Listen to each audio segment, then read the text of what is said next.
नमस्कार दोस्तों। स्वागत है आपका फिर से तीज त्योहार धर्म चैनल में। आज हम आपके लिए लेकर आए हैं आनंद मूर का पौधा। यह पौधा आप अपने घर में जरूर से लेकर आइएगा। यह पौधा बहुत ही ज्यादा पावरफुल है। अलग अलग भाषाओं में अलग अलग नाम से इसे जाना जाता है और यह पौधा जड़ी बूटी के काम करता है। इसकी बहुत सारी बीमारियों में उपयोग किया जाता है। इस आनंद मूर की जो जड़ है वह बात कफ पित्त तीनों में काम करती है।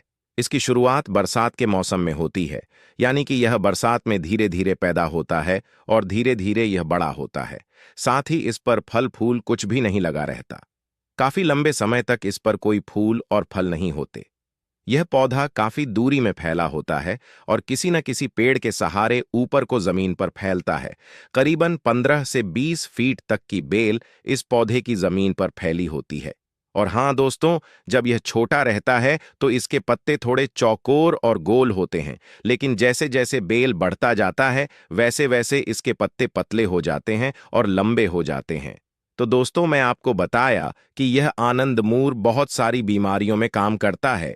इसकी जानकारी बहुत ही ज्यादा जरूरी है, क्योंकि अगर आप इसकी जानकारी सही से मालूम करेंगे तो यह कौन सी बीमारियों में काम आता है यह सब मैं आपको बता दूंगा। तो ध्यान से सुनिए। यह बात रोग से पैदा होने वाली जितनी भी बीमारियां हैं उनको दूर करने में काम करता है। मान लीजिए कि एक बीमारी होती है साइटिका। अब साइटिका बीमारी में नसों में दर्द होता है और झनझनाहट होती है और अचानक से चलते चलते नस जाम हो जाती है और रोगी गिर जाता है। कमर और कुल्हे के पास का शेष भाग पूरी तरह से बेकार हो जाता है और वह जमीन पर बैठ जाता है। अगर रोगी जमीन पर ना बैठे तो यूं समझ लीजिए कि डायरेक्ट वह गिर सकता है, क्योंकि साइटिका का बीमारी में नसों में शॉट मारता है, झनझनाहट होती है और ब्लड सर्कुलेशन बराबर ना होने की वजह से नसें अकड़ जाती है, जिसकी वजह से रोगी गिर जाता है और बैठ जाता है। कभी कभी शॉट सा भी मारता है। तो दोस्तों, स्टार्टिंग का बीमारी जो एक तरह से बात से उत्पन्न होता है, तो सटिका बीमारी के लिए यह बहुत ही आयुर्वेदिक जड़ी बूटी मानी जाती है। इसकी जड़ का इस्तेमाल किया जाता है और 5 ग्राम से लेकर 10 ग्राम दूध के साथ या फिर आनंद मूर का कथा बाजार में भी मिलता है, या आप खुद भी बना सकते हैं। आप इसका सेवन कर सकते हैं। प्रतिदिन सुबह शाम बात रोग से कौन सी बीमारी पैदा होती है, मैं आपको बता देना चाहता हूं कि पैरालिसिस या लकवा जैसी बीमारी बात रोग की वजह से ही हो जाती है। इसीलिए इसका नाम महावात रोग भी होता है। इस पक्षपात भी कहते हैं, क्योंकि अचानक से इंसान का बीपी हाई होने की वजह से दिमाग के अंदर की जो नस होती है वह फट जाती है, जिसकी वजह से अचेत अवस्था या कोमा में चला जाता है, या हाथ पैर का जो भाग होता है उसे सुन्न हो जाता है। साइटिका बीमारी की वजह से पैरालिसिस का अटैक भी होता है, ब्रेन अटैक भी होता है। यह बात रोग की वजह यानी लकवा पैरालिसिस में भी आनंद मूर का कथा फायदेमंद होता है। और बात रोग में गठिया भी आती है।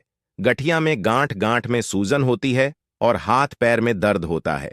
इसे उंगलियां फूली फूली और कलाई गांठ गांठ या फिर शोल्डर का गर्दन, इस तरह से इनमें दर्द होता है। गांठ के अंदर, होठों के अंदर जो कैल्शियम होता है उसे कैल्शियम का पानी पतला हो जाता है। पतला होने की वजह से गांठ में सूजन आ जाती है और सूजन हड्डी से ऊपर तक फूल जाती है। बहुत ही ज्यादा तकलीफमय होता है, बहुत ज्यादा दिक्कत होती है। इस लक्षण को अगर आप देखते हैं तो इसे गठिया रोग कहती है, जिसमें दर्द बुखार सूजन तीनों एक साथ रहती है। इस बीमारी में दोस्तों आनंद मूर हुआ, इसका पाउडर काफी ज्यादा फायदेमंद होता है। आगे चलकर के घुटने का प्रॉब्लम, इस बीमारी को समाप्त होने के बाद जो होता है वह नहीं होता है, क्योंकि जब घुटने के चारों तरफ कैल्शियम होता है वह सूख जाता है, जिसकी वजह से घुटने का दर्द होता है। हड्डी के ऊपर एक नरम परत होती है जिसे कुरी कहती है, जैसे हमारे कान का हड्डी होता है। नरम मुलायम इस तरीके से घुटने की कुरी के साथ में एक नरम हड्डी होती है और उसे नरम हड्डी के ऊपर कैल्शियम रहता है, जिसकी वजह से जिसे ग्रीस भी कहा जाता है, जो फिसलने का काम करता है। तो दोस्तों, आनंद मूर क्या है? वह रोगी, वह हड्डी के अंदर जो कैल्शियम बना होता है उसकी वजह से हड्डी टकराने लगता है और धीरे धीरे वक्त गुजरता जाता है तो वहां नरम हो जाती है और इस हद तक डिसाइड टकराता है तो चुभन होता है, दर्द होता है। ऐसे रोगियों को शांतिबात कहा जाता है। यह भी एक बात की बीमारी है। तो ऐसे रोग में भी दोस्तों आनंद मूर का जड़ का इस्तेमाल किया जाता है।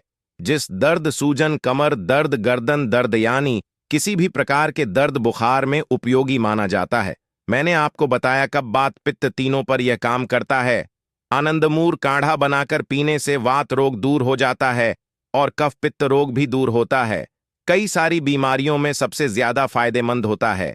निमोनिया, टीवी के अंदर भी ब्लड का आना या खांसी या ऑक्सीजन का ना मिलना, थोड़ी कमजोरी होना या पतला होना, स्लोली स्लोली चलना, फेफड़ों के अंदर किसी भी तरह के मार्ग में फोड़े फूंसी हो जाना या दिमाग में हमेशा दर्द होना, दिमाग में कफ जमना, न जाने कितने नाम है। यूं समझ लीजिए कि सभी बीमारियों में यह काम करता है, जिसे हम आनंदमूर या शनिवार के नाम से भी जानते हैं। आपके यहां क्या कहते हैं? हमें कमेंट में जरूर से बताएं दोस्तों। यह जितनी भी बीमारियां होती हैं उनमें भी यह काम करता है। जैसे स्त्री पुरुष के पर्सनल बीमारियां, उनका भी यह जड़ से इलाज कर देता है और इसका उपयोग किया जाता है। अगर किसी स्त्री को बाल बच्चे नहीं हो रहे हैं, अंडाशय के अंदर कोई प्रॉब्लम है या गर्भनाल के अंदर कोई प्रॉब्लम है, तो दोस्तों गर्भ को कमजोर या गर्भाशय के अंदर बच्चा उत्पन्न होता है, मगर कुछ महीने महीने के बाद बच्चा बेकार हो जाता है या बाहर निकल जाता है या खराब हो जाता है और फिर से गर्भ के अंदर चिकनाहट नहीं है, कैल्शियम नहीं है, तो यह उसे उत्पन्न करता है और गर्भ को एकदम पहले की तरह बना देता है। और अंदर ब्लड सर्कुलेशन बराबर नहीं होता है, तो उसके अंदर चर्बी जम चुका है, जिसकी वजह से नसें कड़क हो गई है, उनको भी ये फिर से फैला देता है। और ऐसी भी बच्चा पढ़ नहीं रहा है, रुक नहीं रहा है, तो यह गर्भ खोल देता है और उसके अंदर बच्चा पल जाएगा। बच्चा जैसे जैसे बड़ा हो जाता है वैसे वैसे गर्भ में फैल जाता है। उस फैलने के सिस्टम को पूरा करता है ब्लड सर्कुलेशन, जो गर्भ में ब्लड सर्कुलेशन को बराबर बनता है, जिसकी वजह से गर्भ साइज रबर जैसा फैलता रहता है। लेकिन दोस्तों, जब गर्भ से बराबर ब्लड सर्कुलेशन नहीं होता, तो अगर उसे यानी बच्चेदानी बराबर फैल नहीं पाती, इसके अंदर ब्लड सर्कुलेशन कम खून के दौरान नसें कड़क हो जाती है और गर्भ बेकार हो जाता है, यानी बच्चेदानी फट जाती है। अब बच्चेदानी फटने के बाद उसके अंदर जो पानी भरा रहता है, जिसमें वह बच्चा घूमता है, वह पानी बाहर निकल जाता है और पानी निकालने की वजह से बच्चा सूख जाता है और खराब हो जाता है। तो दोस्तों, उन लोगों के लिए भी यह काफी ज्यादा फायदेमंद होता है। आनंदमूर का काढ़ा, इसकी जड़ का चूर्ण। तो दोस्तों, स्त्रियों के समस्त बीमारियों पर समझ लीजिए यह उपयोगी है। अब पुरुषों के अंदर भी पाए जाने वाली कई प्रकार की बीमारियों में भी यह उपयोगी है। मानसिक बीमारियों में उपयोगी है, पेट की बीमारियों में उपयोगी है, और यह जड़ी बूटी डॉक्टर के हिसाब से अगर देखी जाए तो बार बार पेशाब का रंग बदलना उसमें भी फायदा देती है। और जड़ी बूटी जो होती है, यह पेशाब में जलन होती है, उसे दूर करती है। जितना भी बताया जाए इस जड़ी बूटी के बारे में उतना कम है। यह समझ लीजिए कि यह एक वरदान है। दोस्तों, इसकी जड़ अधिकतर इस्तेमाल की जाती है, क्योंकि पेड़ तो हर मौसम में हरा वारा नहीं रहते, लेकिन इसका जड़ हमेशा काम आता है।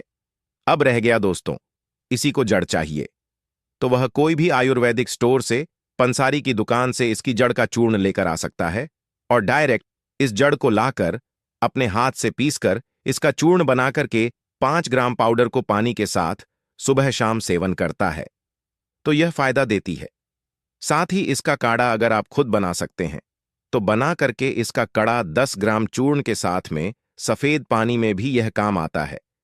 तो पानी के साथ आपको 3 हिस्से बना करके इसको पीना है। अगर आप काढ़ा नहीं बनना चाहते तो आप इसके चूर्ण को डायरेक्ट पानी के साथ ले सकते हैं। यह आयुर्वेदिक कंपनी वाले इसको बेचते हैं, जो मेडिकल स्टोर पर मिलता है। अब देखो दोस्तों, मैं तो एक पौधा खोज कर निकाल जंगल और पहाड़ों के बीच में इसका मैं आपको वीडियो बनाकर दिया, और वीडियो बनने के बाद इस पौधे को मैं यहीं छोड़कर चला जाऊंगा और अपने साथ लेकर भी नहीं जाऊंगा, क्योंकि दोस्तों मेरा काम बस सिर्फ जड़ी बूटियां का परिचय देना है, पहचान करना है, जो कि मैं आप सभी को बताता रहता हूं।